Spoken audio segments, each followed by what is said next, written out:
Hey everyone, it's Carol J. Dunlop, the online wild strategist. Again, I am back. And I had some funny feeling that the timing wasn't going to work out.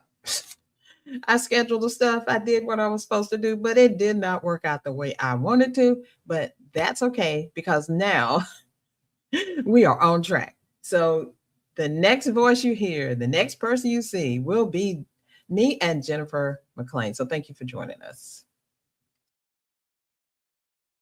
Welcome to the Perfectly Positioned to Soar launch celebration. I'm Carol J. Dunlop, the online WOW strategist and lead visionary author for this project.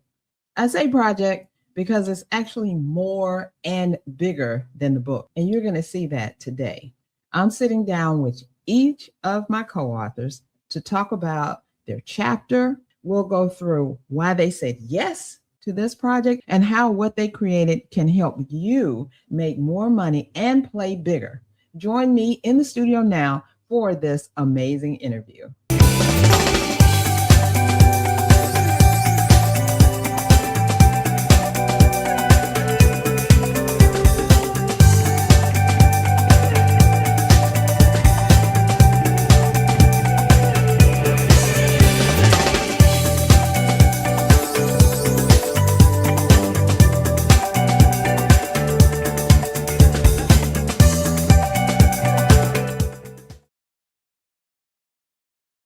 Hey everyone, and welcome back to another interview of my 9 co authors in the Perfectly Positioned to Soar book. I'm so excited. I'm excited for you to meet Jennifer because I think Jennifer is an old soul in a young body, really. And you'll see once you get into the interview what I'm talking about. She's got great insights, great forethought, all of that. And she's very meticulous about the things that she does. And I have not met her in person, but these are the things I've learned about her just from her being in this project.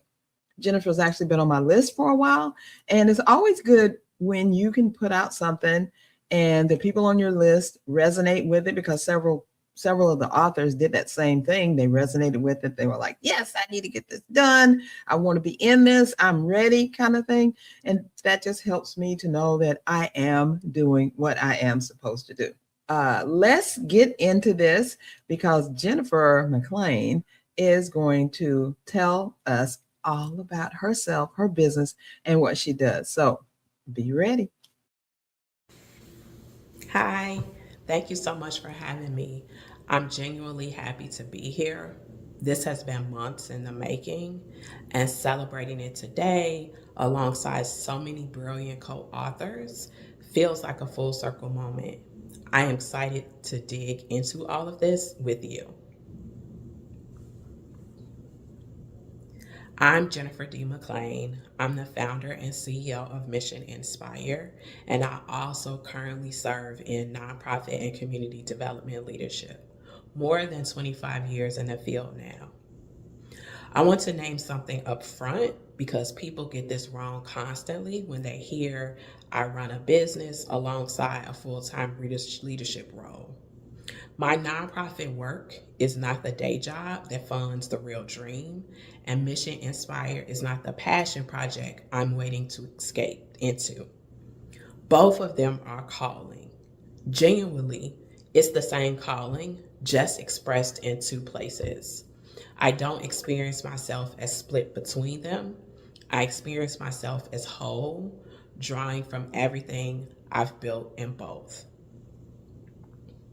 So, on the audience side, Mission Inspire supports ambitious women and mission driven professionals who are ready to prioritize themselves so they can lead impactful lives without sacrificing their own growth along the way. Quick aside, INSPIRE is actually an acronym. It means envision new solutions and possibility that inspire results and empowerment. That's really the whole mission in one sentence. Here's the thing about the women I work with, they aren't short on ambition and they aren't short on ideas. They already know what they want. What's actually happening is that they're waiting to feel ready, waiting for more proof, waiting for some outside sign that says go. And here's what I remind them constantly: that permission was never anyone else's to give, it was always theirs. It's been theirs the whole time. So, what I support them in doing isn't asking for permission, it's granting it to themselves and then moving. Whether that shows up as finally raising their rates, finally saying yes to the stage they've been offered, or finally starting the thing they've been thinking about for years.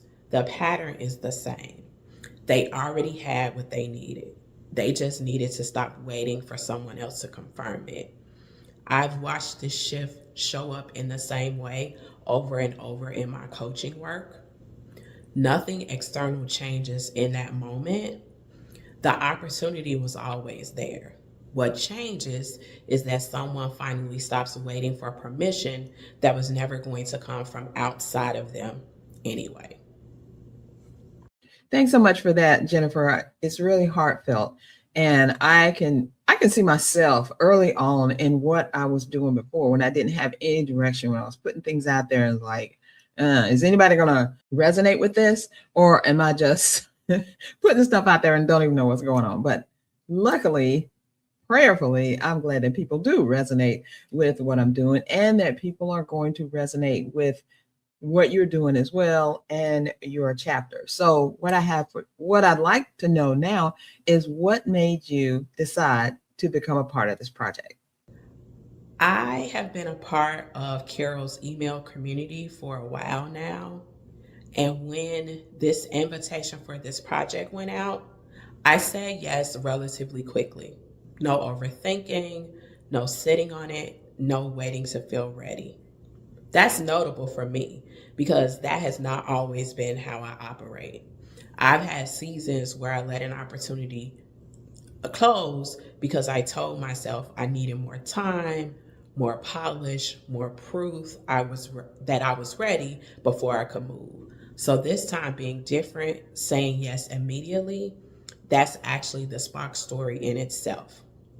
But underneath that, the honest spark was this. I already coach people on saying yes before they feel fully ready. Here was my own invitation to practice exactly what I teach. I'd already been sitting with the idea that my story might be worth more than I've been giving it credit for. And the project gave me another concrete way to test that out loud in front of an audience in print permanently. That's not a small thing to say yes to quickly, but I did. If you're waiting for a moment to feel fully ready before you raise your hand for something, this is your reminder. It rarely announces itself that way. You just recognize it and you take it anyway. I've been practicing that muscle in a lot of ways this year. And every time I use it, it gets a little easier to trust. Wow, that warms my heart, Jennifer. Thank you so much for bringing you, yourself, your ideas, and everything into this project. So amazing. So, my next question for you is: how does your chapter, Conquer Your Story, your mess is in your message? How does that coincide with your business? My chapter is called Conquer Your Story, Your Message, Your Message. And honestly, it's not separate from my business, it's the thesis of it. Mission Inspire exists because I believe your story isn't something to get past before you're allowed to lead. It's part of your qualification. In the chapter, I write about the years I spent waiting to feel prepared enough, credentialed enough, polished enough before I trusted myself to build something. That pattern didn't just show up once and disappear. It's shown up for me over and over, including this year. Earlier this year, I had my first opportunity to speak to a global stage, more than 200 women in the Zoom room. And in the week leading up to it, the same old pattern came right back. Perfectionism dressed up as preparation, adjusting and editing and refining long after I was actually ready. At some point, I had to be honest with myself. I didn't need more preparation. I needed presence. That experience taught me something I now teach constantly. Courage is the spark, and confidence isn't something you wait to feel ready before you act. Confidence is built in the moment through the decision to move forward while you're still uncertain. Courage leads to action. Action creates evidence, and evidence is what actually builds confidence, not the other way around. And it's not a one time thing. Courage is a habit, the same way any skill is. You don't wake up with it fully formed, you build it the way you've built any muscle. Small, repeated, uncomfortable reps over time. That's the exact pattern I see in the women I coach, and it's the exact pattern I wrote about in this chapter. So when people ask how my chapter connects to my business, my answer is that they were never two different things. The chapter is me doing and writing the same work I do with my clients out loud. Jennifer, thanks so much for that. And you almost you led me right into my next question, which is how can the reader use your chapter to help them on their journey to higher income? If you've been sitting on a story you think you need to explain away before anyone takes you seriously, this chapter is your permission slip to stop. Very often, the thing you think disqualifies you is the exact thing that makes you distinct in a crowded market. Here's how I'd actually use it. First, notice the story you've been minimizing. The background, the season, the thing you think is too ordinary or too messy to be an asset.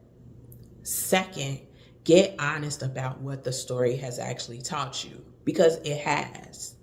Third, and this is the part people skip, stop waiting to feel fully ready before you let your story show up in how you sell, how you speak about your work, how you price it. Courage first. The confidence comes out after, built through the doing, not before it. I'd also say this. Once you stop spending energy hiding your story, you free up that same energy for something else, being visible.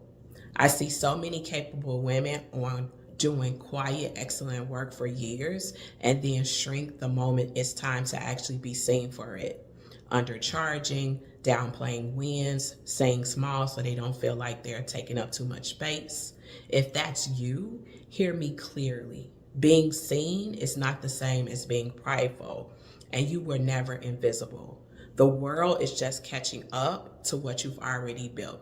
Sustainable visibility isn't about posting more or being everywhere. It's about letting yourself be seen and staying whole while it happens, instead of shrinking the second attention arrives. So here's my advice. Read the chapter, then find the one part of your story you've been minimizing. And instead of hiding it, start leading with it. That shift alone changes what you're willing to charge, what you're willing to put yourself forward for, and how fast you move. That's the real bridge between your story and your income. I told y'all were in for a treat listening to Jennifer, right? She's like stepping on your toes out there. Hallelujah. And everyone around here who is doing what we're supposed to do, because we all have those doubts sometimes. Am I doing what I'm supposed to do? How can I teach anybody? And she just told you all the stuff right there. So Jennifer, tell us about the gift that you have for everyone who reads your chapter. I also have a little something waiting for you inside the book. And I made it because of a pattern I see constantly in my clients and honestly in myself too. Overwhelm doesn't really show up as one big crisis. It shows up quietly as constant decisions, launches, content, and tech, messaging, visibility, and on until everything feels urgent at once and clarity just disappears. You're still getting things done, But underneath it, you're reactive instead of intentional, second guessing your own next move. If that sounds familiar at all, this gift was made for exactly that moment. It doesn't ask for a huge time commitment either, just a couple of focused hours, though you could stretch it into a full weekend if that's what you need. What it's built to do is get you out of reactive mode and into clarity, not by handing you more tactics, because I don't think most of us actually are missing tactics. What we are missing is space and a little structure to think clearly before we act again. I'm going to let you find it in the book rather than spell it out exactly what it is here. But I'll tell you this much: it starts with giving yourself permission to stop, even briefly, before you make your next move. And it's not a one time thing either, it's built to be something you come back to anytime that same reactive pull creeps in, not just once. Think of it less of a one time download and more like a tool that's there whenever the noise gets loud again. Thank you again for having me. And for those watching, thank you for spending part of our launch day with us.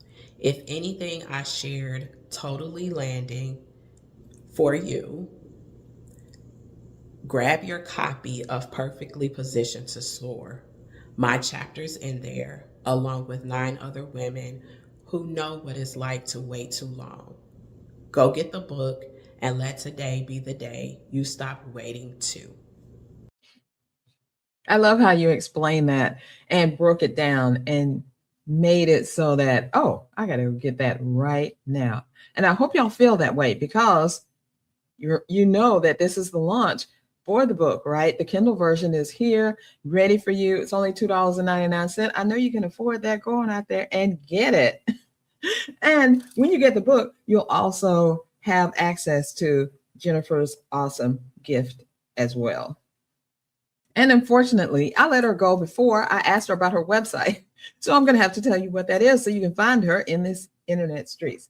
Jennifer's website is Mission Inspire. That's MissionInspire.com. So go out there and find Jennifer, but go get the book first. You'll see the link below, csicorporation.com/soar. Thanks so much and stay tuned for the next interview. Hey, thank you so much for joining us for this most informative interview. Did you enjoy it? I certainly did. And if the information we just shared resonated with you, it's time for you to soar. Perfectly Positioned to Soar is available right now. Go grab your copy using the link below. You'll also get access to our free mystery bonus gift when you do. Thank you for being here, and here's to soaring together. Bye for now.